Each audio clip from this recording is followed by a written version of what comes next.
ভারতীয় high commission 20,000-এরও বেশি বাংলাদেশি নাগরিকের পাসপোর্ট ফেরত দিয়েছে।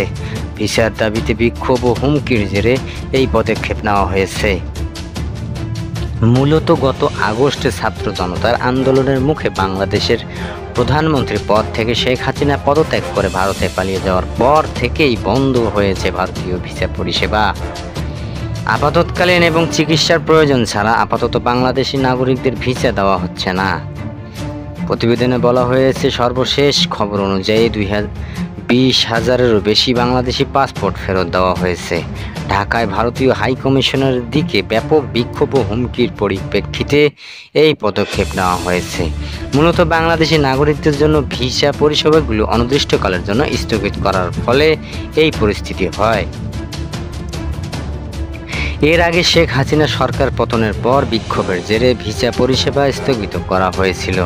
রাজনীতির পট পরিবর্তনের এই ঘটনা দুই দেশের মধ্যে উত্তেজনা বাড়িয়ে তোলে।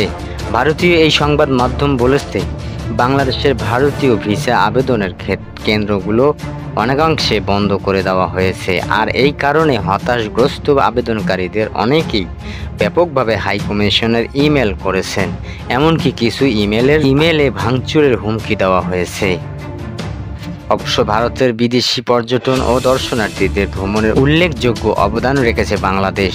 শুধুমাত্র 2023 সালে প্রায় 16 লাখ বাংলাদেশি নাগরিকের ভিসা ইস্যু করেছিল ভারত, যার মধ্যে প্রায় 4.5 লাখ ভিসা ইস্যু করা হয়েছিল চিকিৎসার উদ্দেশ্যে।